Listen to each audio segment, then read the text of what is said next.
Open చేసుకోండి మరి చూడు చెప్పుకోవచ్చు కదా.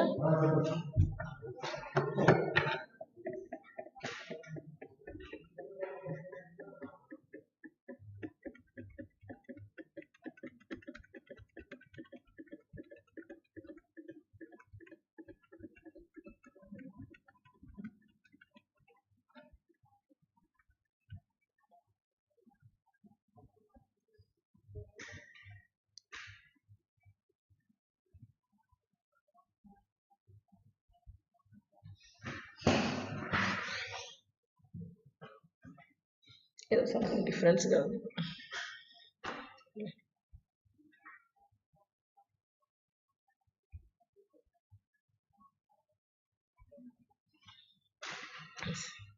Good morning, everybody.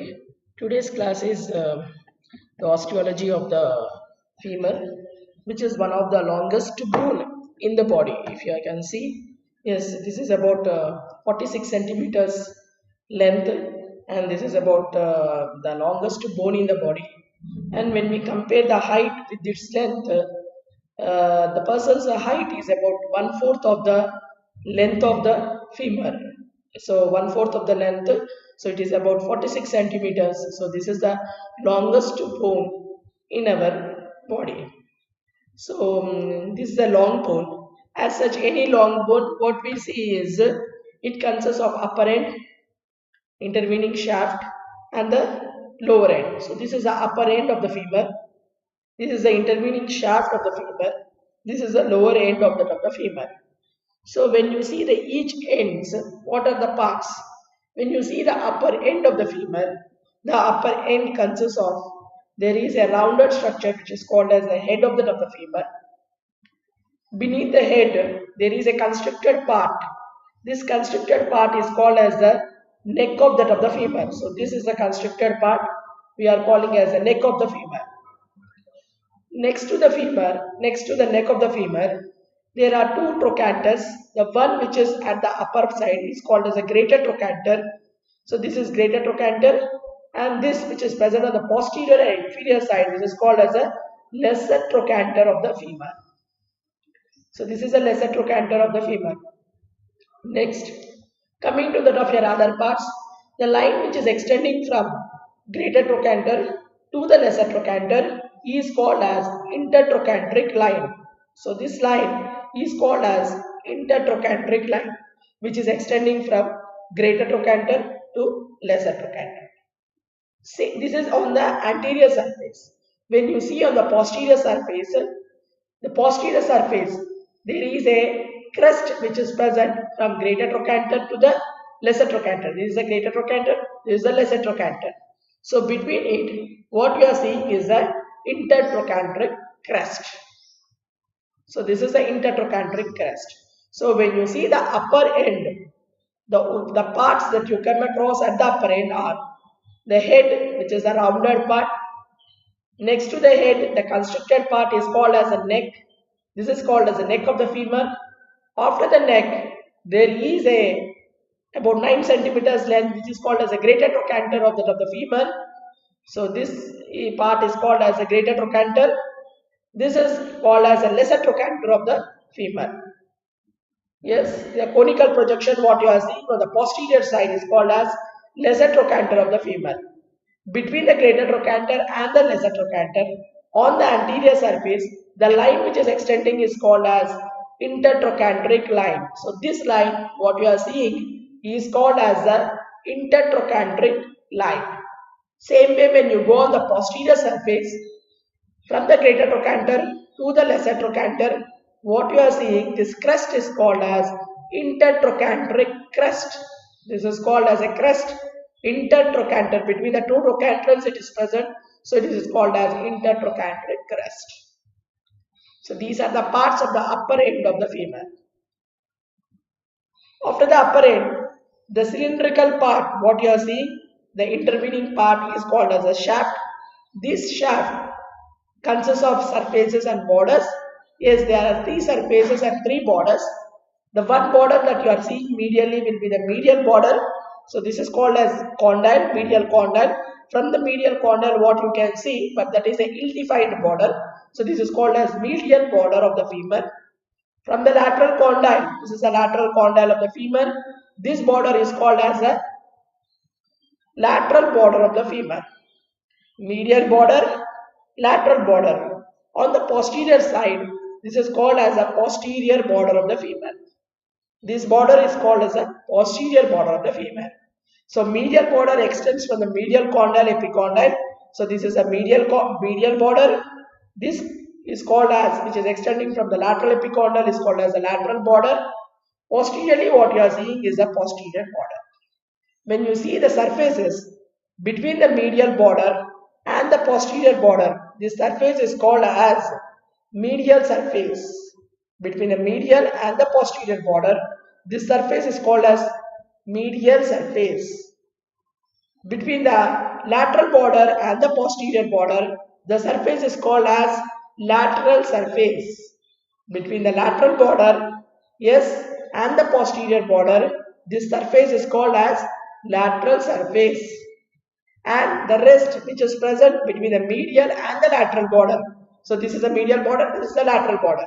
The surface which is coming in front is called as the anterior surface. Yes, so these are the surfaces and the borders.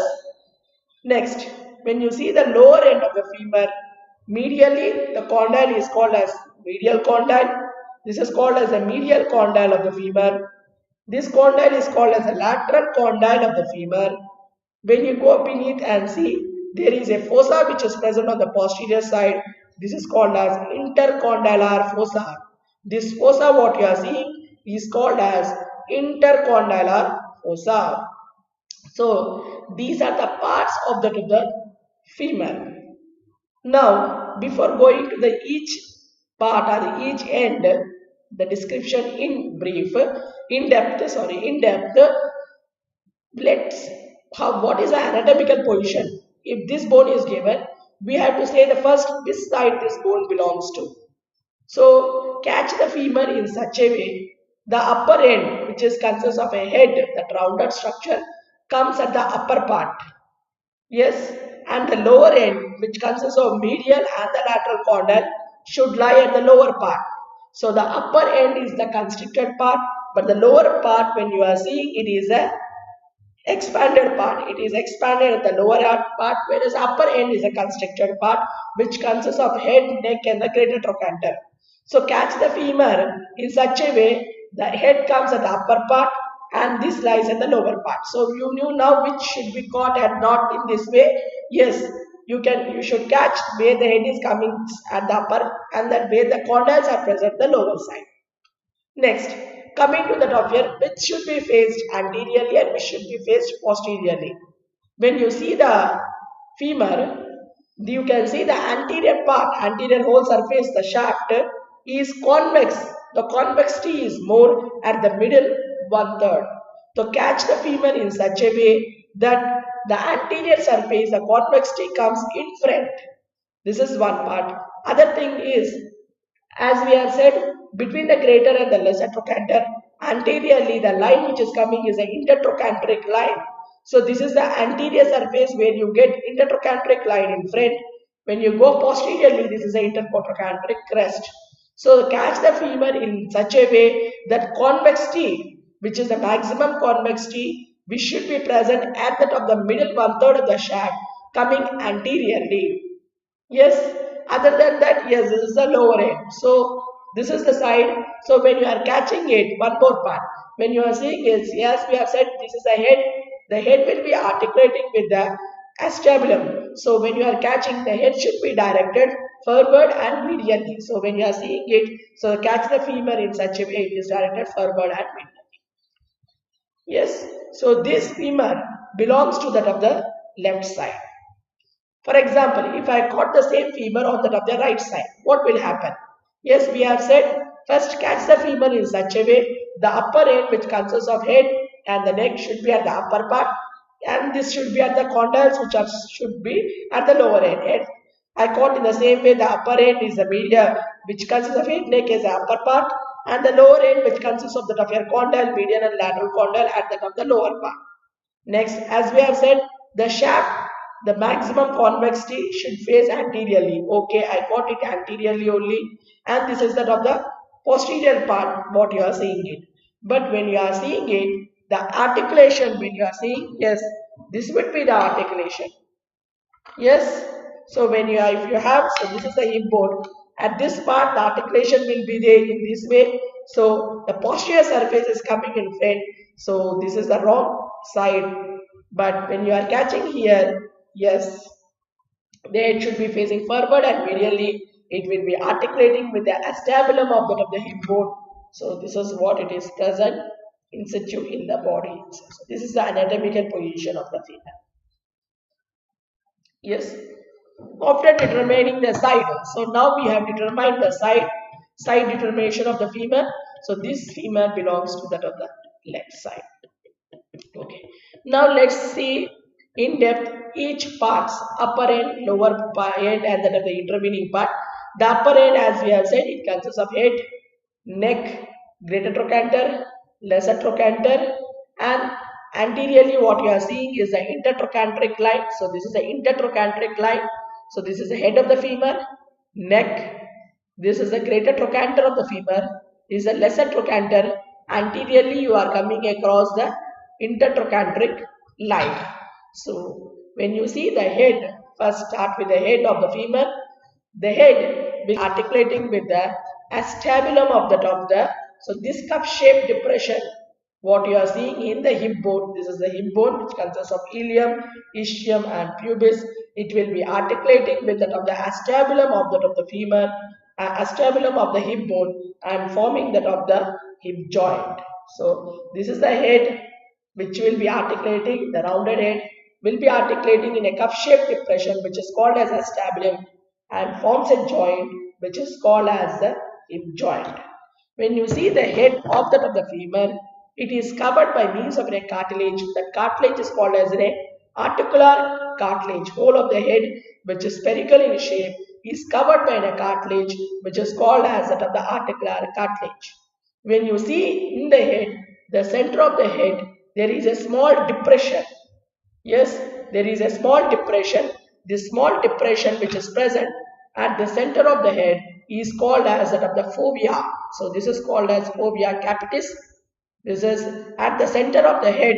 When you see, there is a small depression which is present, small rough depression which is present. That rough depression, small rough depression is called as fovea capitis, which gives attachment to a ligament which is called as ligamentum teres. So ligamentum teres, which is when you are studying the hip joint, there you will be coming across one of the ligament. So from the head of the femur there is a small depression, which is depression is called as the fovea. At the fovea there is an attachment of the ligament which is called as ligamentum teres. So at this part, this is the fovea, this is the head. You can see the head is all covered by the articular cartilage. So this is the articular cartilage. In the center there is a small depression. This small depression is called as the fovea capitis, which gives attachment to the ligament which is called as ligamentum teres. After the head, the next part, the constricted part, is called as a neck. So this is what you are seeing is a neck of the femur. The neck is that which joins the head with that of the shaft. So head is joined to the shaft by means of the constricted part which comes called as a neck. The neck consists of two borders, upper border, lower border. So this is the upper border, you can see it makes an angle, whereas the lower border is at the straight part coming straight with that of the shaft. So this is that of the lower border, this is the upper border which is convex in shape. So this is that of the upper and this is the lower.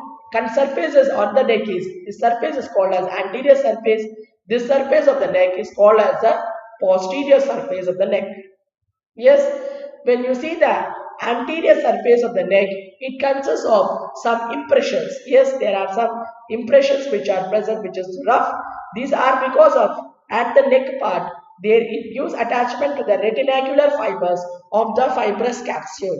At the neck part, there is attachment of the retinacular fibers. So when you see the anterior surface, Yes, this red anterior surface, there are some impressions here on the anterior surface of the neck of the femur. This impression is the impressions of the reticular fibers of the fibrous capsule which will be present. This is the intracapsular part. So these impressions are the impressions of the reticular fibers. Yes, so this is the anterior surface. When you see the posterior surface of the neck of the femur, so this is what you will be seeing it, the posterior surface of the neck of the femur. So this is the posterior surface. Also you are seeing some impressions. Yes, at the top part, whole of the neck is intracapsular, means within the capsule, within the fibrous capsule it is present when you are studying the hip joint. So this is whole of the neck, anterior and posterior surface lies within the capsule. So the whole of the neck, what you are saying is intracapsular part. Yes, one more thing, the neck makes an angle with that of the shaft. So this is the neck of the femur. It makes an angle. So this angle is called as neck shaft angle. So this is the neck of the femur. This is the shaft of the femur. So when you are seeing the neck is making an angle with the shaft. So you can see here the neck is making an angle with the shaft. That angle is called as neck shaft angle. This neck shaft angle is about 125 degrees in adult. Coming in children, the neck shaft angle is very wide. It is around 160 degrees. The importance of the neck shaft angle is it is helpful for the free movement of the hip bone. So hip bone, whatever the free movement, the wide mobility, what you are seeing is because of this neck shaft angle. Normally in adults, which is about 125 degrees, coming in children, it is about very wide, it is about 160 degrees. But when you see in the females, the neck shaft angle is reduced. Yes, this neck shaft angle is reduced in that of the female because their pelvis, when you are seeing it, I think the two bones, when you are coming here in bones, they form a pelvis. The pelvis in the female is wide. That wide pelvis makes that the angle, neck shaft angle narrow. So in case of the females, this neck shaft angle is less, means less than 125 degrees. Coming normally in the male adults, it will be around 125 degrees. In children, it is 160. The importance of the neck shaft angle is it is helpful for that of the wide range of the movements at the hip joint. At the hip joint, the wide range of the movements or what you are seeing is because of this neck shaft angle. Yes. So this is about the neck of the femur. After the neck, what you are seeing, the elevation which is present on the upper part is called as a greater trochanter. So this part is called as a greater trochanter of the femur. So this is a greater trochanter of the femur. When you see the greater trochanter of the femur, the greater trochanter consists of anterior surface. So this surface is called as, so because this hole is anterior only. So this is a greater trochanter, what you are seeing it. Yes. So this greater trochanter consists of about anterior surface. This is the anterior surface of the greater trochanter. This surface, because this is a medial and this is a lateral, so this surface of the greater trochanter is called as a lateral surface, and what you are seeing here is called as medial surface of the greater trochanter. Yes, the whole of the greater trochanter, when you are seeing it, it is quadrilateral in shape. So this greater trochanter is quadrilateral in shape, consisting of three surfaces and two borders. The surface that you are seeing anteriorly is called as anterior surface.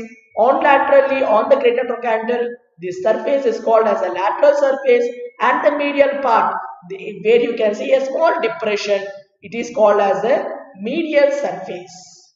The borders are, the border at the upper part is called as the upper border. Behind what it is continuing with the crest is called as a posterior border of the greater trochanter. So this is the posterior border of the greater trochanter. So three surfaces, anterior, lateral, medial surface, two borders, upper border and the posterior border. So the quadrilateral shape of greater trochanter consists of three surfaces and two borders. When you come across the attachments of the greater trochanter, the surface, what we have said, this anterior surface gives attachment to gluteus minimus muscle. So the insertion of gluteus minimus muscle is inserted at the anterior surface of the greater trochanter. So this is a lateral surface. The lateral surface of the greater trochanter is divided by means of an oblique ridge. So this is called as the oblique ridge. It is divided by means of an oblique ridge into upper triangular and the lower triangular area. So this is the upper triangular area and the lower triangular area. This ridge, which is dividing upper and lower triangular area, gives attachment to the muscle, that is gluteus medius, to that of the ridge, which is separating the lateral surface into upper and the lower. This upper and the lower triangular areas is related to the bursas, that is gluteus medius maximus bursa. So this is the attachment on the lateral surface of the greater trochanter. When you see the medial surface of the greater trochanter, so this is the medial surface of the greater trochanter, what you are seeing it. If you see very clearly, the medial surface consists of a small cup-shaped depression. Yes, there is a cup-shaped depression on the medial surface of the greater trochanter. That depression is related to the insertion of a muscle which is called as obturator externus muscle. So obturator externus muscle is inserted into this cup-shaped depression which is present on the medial surface of the greater trochanter. So this is the medial surface. You can see this cup-shaped depression into which there is an insertion of obturator externus muscle.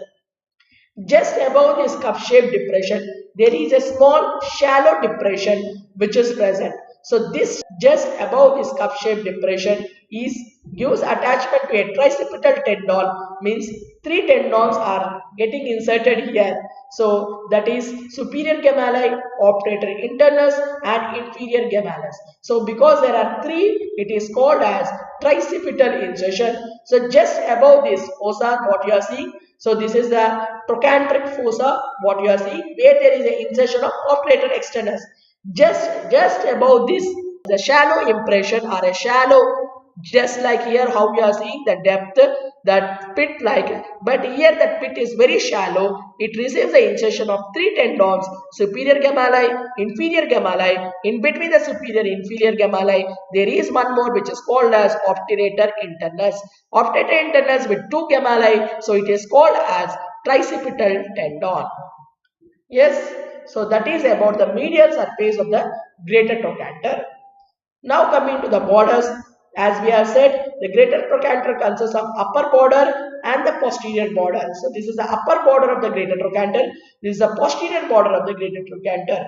The upper border of the greater trochanter receives the insertion of a muscle, key muscle, which is called as, this is the apex of the upper border, receives the insertion of piriformis muscle, which is a key muscle in the gluteal region. So this is the upper border, receives the insertion of piriformis muscle. Next, coming to the posterior border of the greater trochanter, the posterior border is in continuous with that of the intertrochanteric crest. It is in continuation with the intertrochanteric crest. So this is about the greater trochanter.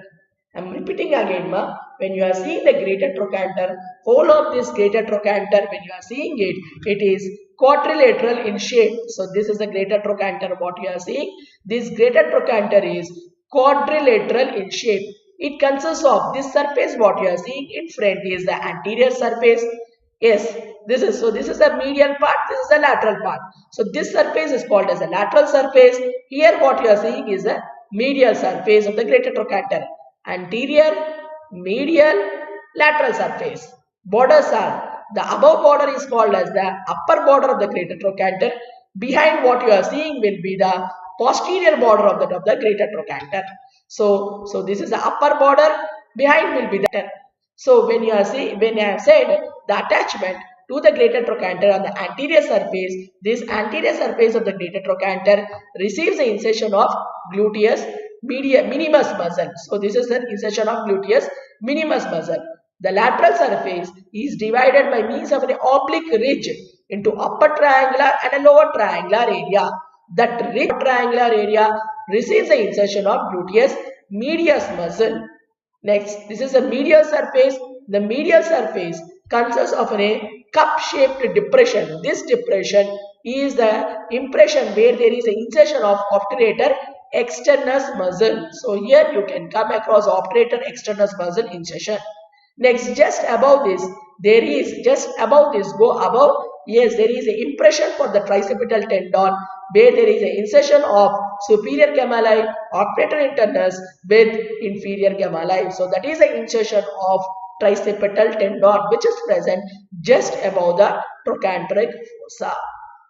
Yes, so anterior, medial, lateral surfaces of the greater trochanter. This is the upper border of the greater trochanter.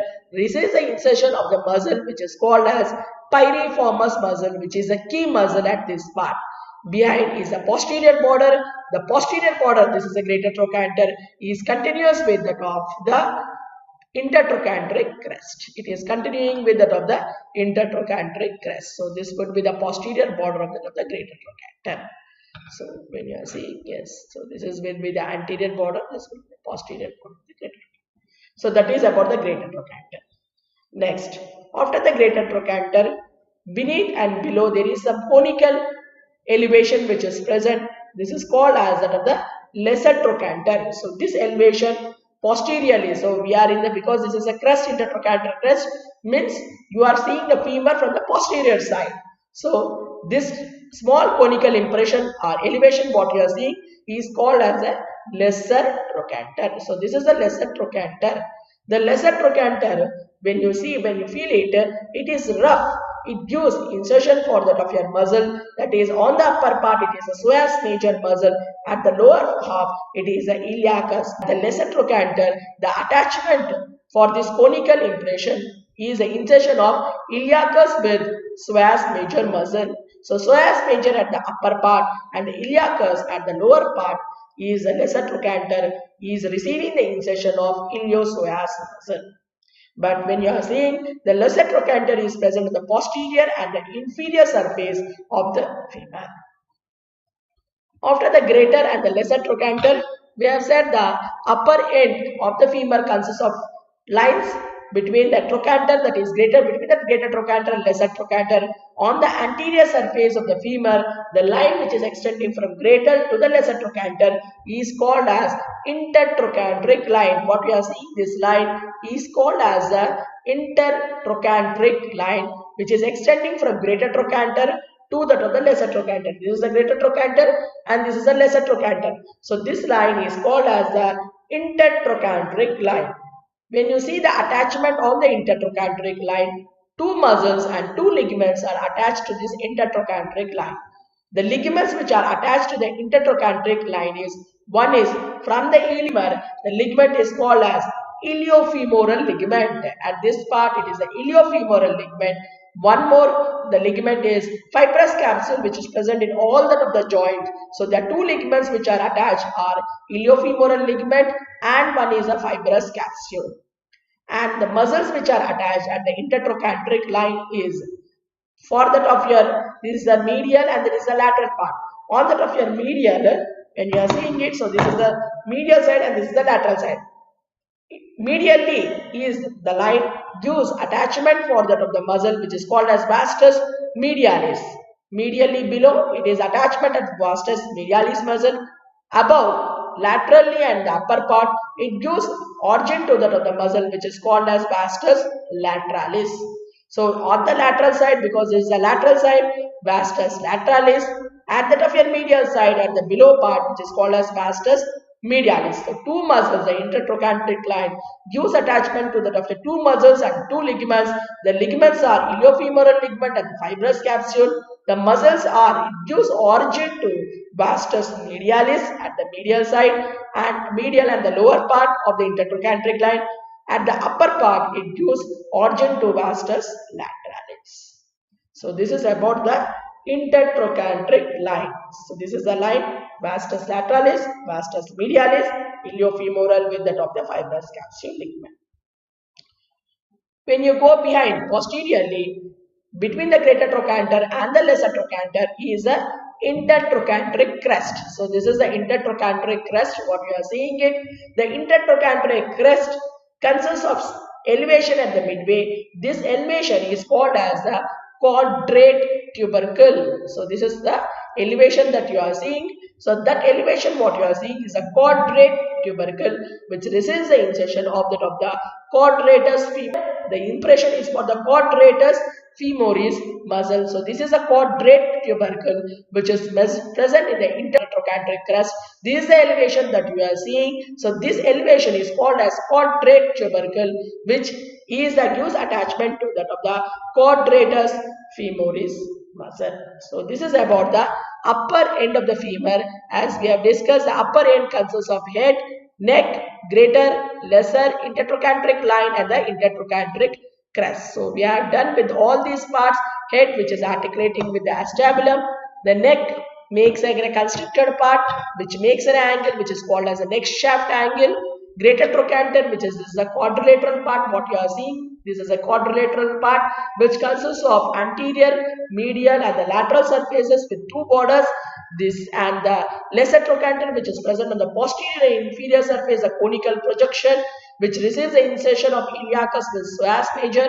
Anteriorly, the line which is present on the anterior surface of the upper end between the greater and the lesser trochanter is called as the intertrochanteric line. Yes, this line is called as intertrochanteric line. Receives the insertion of the top here. So it gives attachment two ligaments and two muscles. The two ligaments fibrous capsule and the muscles are vastus lateralis and the vastus medialis. At the intertrochanteric crest, there is a small elevation or a tubercle which is present, which is called as a quadrate tubercle, which receives the attachment of the quadratus femoris muscle. So this is the review of the upper end. Next, coming to that of the shaft of the femur.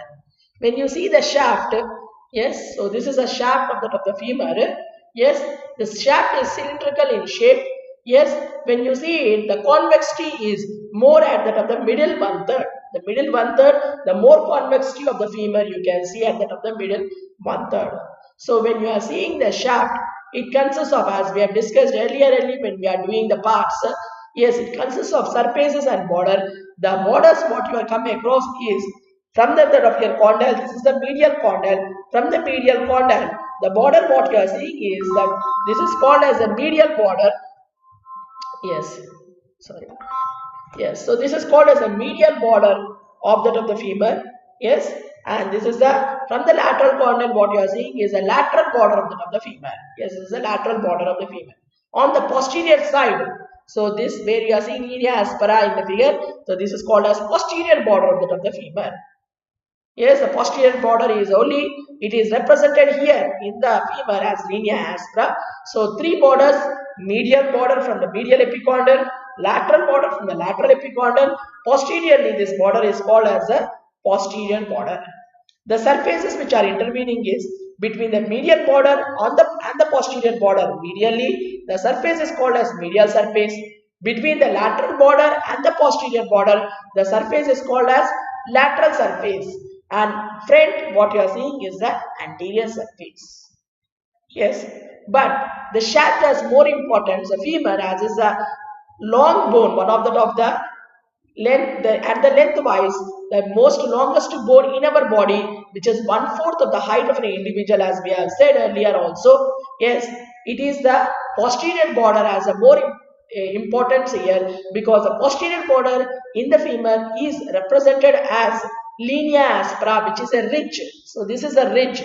This is called as linea aspera, which is present on the posterior border. The importance are, which is the here the posterior border is called as linea aspera.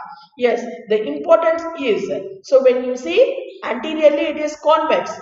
The convexity means when you are seeing the buttress, it is acting as that of the, when you are seeing the bowing anteriorly, it is linea aspera prevents the femur from bowing that of your anteriorly. So it prevents, so what you are seeing, this ridge is called as, which is a posterior border here, which is called as linea aspera. This linea aspera prevents the femur, which is the longest bone in our body, from that of your anterior bending, from the bending of that of your anterior. The anterior bowing is prevented by the linea aspera, which is present on the posterior side. Yes, when you see this linea aspera on the posterior side, it consists of two lips. This lip which is present on the medial side is called as a medial lip. This is called as a lateral lip, and the intervening area is called as an intermediate area. So this is the intermediate. So medial lip, lateral lip, and the intermediate area. So when you see the linea aspera at the upper part, it extends at that of your two lips, medial and the lateral lip, triangular. Same way on the lower part, it is continuing the linea aspera. The medial lip of linea aspera is continuing with that of the lateral supracondylar line laterally, and the medial supracondylar line medially. So when you see the linea aspera on the posterior aspect of the femur, which is helpful for the bowing of the femur, means anterior bowing of your femur or anterior bending of the femur is prevented by linea aspera, which is consists of two lips, medial lip and anterior lip, medial lip and that of the lateral lip. This is a medial lip and this is the lateral lip of linea aspera. The medial lip continues forward as that of the, when you are seeing it, this is a medial lip which is continuous forwarding as a pectinate line at forward. When you see it that of lateral lip, the lateral lip upward, it is continuing laterally as a gluteal tuberosity. So this is a triangular upper area.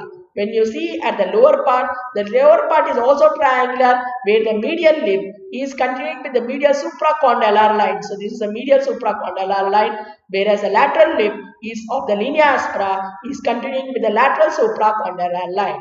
So when you see in the posterior surface consists of, because of the linea aspera here, it consists of upper triangular area and the lower triangular area. The upper triangular area is bounded by means of median and lateral lip, which is continuing at the upper part laterally as a gluteal tuberosity and the medially as a pectineal line. Same way, whereas a lower triangular area is limited by medially by medial supracondylar line, laterally by lateral supracondylar line. Same thing when you see on the posterior surface. So this is what you are seeing is, this is a linea aspera. Yes, so when you see it above, this is what you are seeing, because this is the lateral side.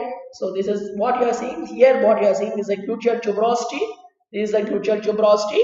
On the lateral side, the medial lip of the lateral lip is limited by gluteal tuberosity. On the medial side, this is a spiral line, we say, which is continuing as a pectineal line. Pectineal line, this is a spiral line. So this is the upper triangular area. This is the intermediate part. Next is the lower triangular area, where the medial lip is continuing with the medial supracondylar line. Lateral lip is continuing with the lateral supracondylar line. Is the lower triangular area. Now coming to the attachments. When you see the attachments of on the femur, what we have said, between the medial border and the lateral border, this surface is called as the anterior surface. The anterior surface of the shaft of the femur gives attachment to that of the vastus intermedius muscle. Yes, so this is the medial border of the femur. This is the lateral border of the femur. Between the medial and lateral border in front, this surface is called as the anterior surface of the femur, which gives attachment to the vastus intermedius muscle. Earlier only we have seen on the line, there is vastus lateralis, vastus medialis. From the line they are coming. At the lower part of the femur, at the anterior surface, is the attachment of vastus intermedius muscle. Between the posterior border and the medial border, this surface is called as medial surface. For the medial surface of the femur, the attachment on the medial surface is vastus medialis muscle. The muscle which was coming from the medial side, it attaches at this part. So vastus medialis muscle. Same way, between the posterior border and the lateral border, this surface is called as lateral surface. Attachment is vastus lateralis. So when you use very simple, on the anterior surface, vastus intermedius, on the medial surface, vastus medialis, on the lateral surface is the vastus lateralis. So three vastus you have seen, vastus intermedius, medialis and lateralis. But when you see on the posterior side, where the posterior border is represented here as aspera, which is called as linea aspera. So this is the posterior border. Yes, this posterior border, we have said it is dividing at the upper into upper triangular and lower triangular, consisting of medial lip, intermediate and the lateral lip. When you see the attachments from medial to the lateral side, yes, when you are seeing here, as such we have said medially, here it is a vastus medialis, but to the lip of this upper, the attachment is medial intermuscular septum is present. So medial intermuscular septum. Next, at this part, it receives the attachment of adductor brevis muscle. Next, this is the gluteal tuberosity. This is the insertion of the muscle which is called as gluteus maximus muscle is inserted here. It is again lateral side, so it is intermuscular septum with vastus lateralis. Means lateral intermuscular septum with vastus lateralis. So this is the upper triangular area attachment from medial to lateral side. To that of your lip, for the medial lip, it is a medial intermuscular septum. Yes. Next, this triangular area, it gives attachment to adductor brevis muscle. Next is that of the, there is a line. To that of your line, the attachment is a lateral intermuscular septum. There is a tuberosity here which is called as gluteal tuberosity. It receives the insertion of gluteus maximus muscle. Yes, here it is continuing vastus medialis, lateral medially, here it is vastus lateralis. Next, coming to the intermediate area, here if it is adductor brevis and the lower part it is adductor longus, it receives attachment of the adductor longus muscle. Next, when you see the lower triangular area of the linea aspera, where we have said medially it is continuing with the medial supracondylar line, laterally it is a lateral supracondylar line. So this is called as popliteal surface of the femur, this triangular area. When you see the popliteal fossa, here as such in the upper limb you have come across between the top of the humerus and the radius and ulna, you came across a shallow depression which is called as cubital fossa. Same way in the lower limb between the femur and the top of your lower tibia and fibula, there is a small shallow depression. In depth, the depression is very deep than that of a cubital. That is called as that of the popliteal fossa. For in the popliteal fossa, it consists of roof, floor, and the borders are present. We will be going it. Yes, but this popliteal, this is called as this triangular area which is bounded by medial supracondylar line and lateral supracondylar line. This triangular area is called as popliteal surface of the femur. So this is called as a popliteal surface of the your femur. The attachment when you see, when you go beneath the medial supracondylar area line, this is the medial supracondylar line, that is the medial lip. The attachment is again the medial intermuscular septum. At the angle part, at the lower part of the angle of medial supracondylar line, the attachment is, there is a tubercle which is present here, which is called as the adductor tubercle. It receives the insertion of the adductor magnus muscle. So this tubercle, what you are seeing at this, is called as adductor tubercle. Adductor magnus is attached. When you have seen here adductor brevis, adductor longus, this is that of your adductor magnus muscle is attached here. That is a medial part. And the lateral part is, it is a lateral supracondylar line. This is the lateral which receives the attachment of the lateral intermuscular septum. When you see at the lower part of this triangular area, popliteal surface of the femur, this triangular area at the lower part, this is the angles what you see at the above that of your medial and the lateral condyle. On the medial condyle, yes, this receives here at this part, the attachment of the muscle is gastrocnemius, medial head of the gastrocnemius. On the lateral side, it is at the lateral angle at the lower end of the shaft is a plantaris muscle. It receives attachment of the plantaris muscle. So this is about the shaft of the femur. It is, I think, the only problem the student have the understanding is borders. I think medial border, lateral border, posterior border as such, which is called as linea aspera here.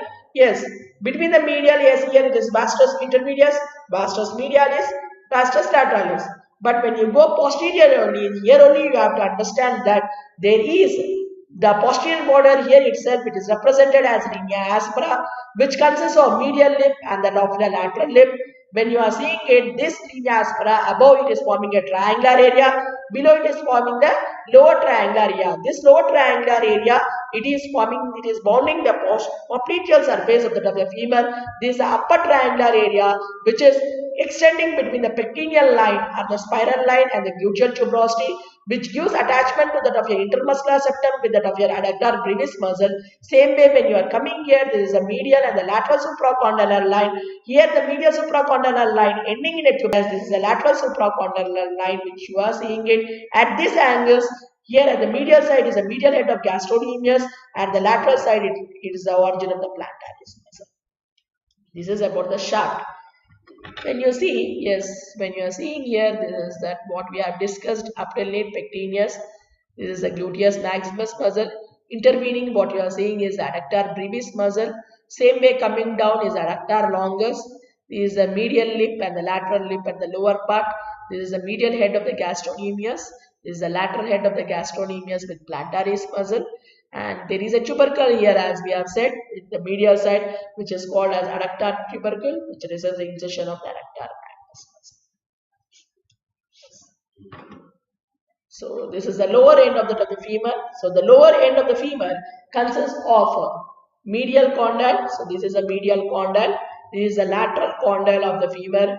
Yes, the most prominent part in the medial condyle is the medial epicondyle. So this is called as a medial epicondyle. Same way, when you see the lateral condyle, which is bigger than the medial condyle, this is called as lateral epicondyle. This is the epicondyle. So when you are seeing here, this is the medial condyle, this is the lateral condyle. The most prominent feature here is the medial epicondyle, and this is the lateral epicondyle which is present. When you see it from the anterior side, when you see it, because this is the anterior, we are catching it at the lower end, you can see some V-shaped depression which is present here. Yes, this is called as the patellar surface of the femur. The lower end, medial and the lateral condyle is present. This is called as patellar surface of the femur, and this is called as a tibial surface of the femur, because it will be articulating with the patella. Yes, and sesamoid bone, which is a sesamoid bone in the knee joint. Same as the lower, this surface is called as that of the tibial surface. So this surface, the intervening is called as that of the patellar surface. This is called as a tibial surface. So when you see on the posterior side, so there is a fossa which is called as intercondylar fossa. This is the intercondylar fossa. Which intercondylar fossa, which consists of a medial wall and the lateral wall. This is the medial wall of the intercondylar fossa. This is the lateral wall of the intercondylar fossa. The medial wall of the intercondylar fossa gives attachment to a ligament which is called as posterior cruciate ligament, whereas a lateral wall of the intercondylar fossa receives the attachment of that of a ligament which is called as that of the anterior cruciate ligament. This is the floor of the intercondylar fossa. Yes, this is the oblique popliteal ligament. This anyhow in the knee joint anyhow we will be seeing. But do remember here, this is the intercondylar fossa which consists of medial and that of a lateral wall. Floor is present upper and the lower end. The medial wall gives attachment to a ligament which is called as medial cruciate ligament. Lateral wall, lateral cruciate ligament. At the top of the floor, it is the oblique popliteal ligament. When you see the medial condyle and the medial epicondyle part, the attachment is tibial collateral ligament is attached at this part. When you see the lateral condyle here, that is a fibular collateral ligament. There is a groove on that of a lateral epicondyle. There is a groove for the popliteus muscle. There is attachment of the popliteus muscle and the lateral condyle. So this is a groove for that of the popliteus muscle which you will be seeing. Is the groove for that of your popliteus. So this is a attachment of that of the lower end of the femur. Yes, if you have not understood the attachments also, there is no problem.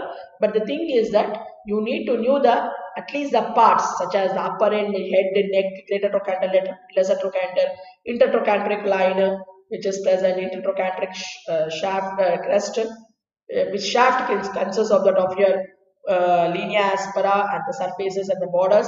Lower end, you have to know the medial lateral condyle, patellar surface of the femur and the tibial surface with the fossa. So this is about the femur. Thank you.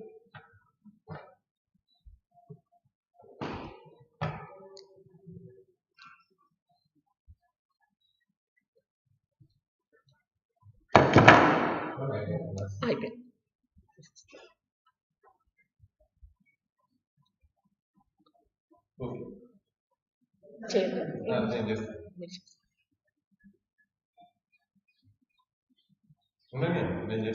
లేదండి నేను అది pen drive తీసేసుకుంటాను.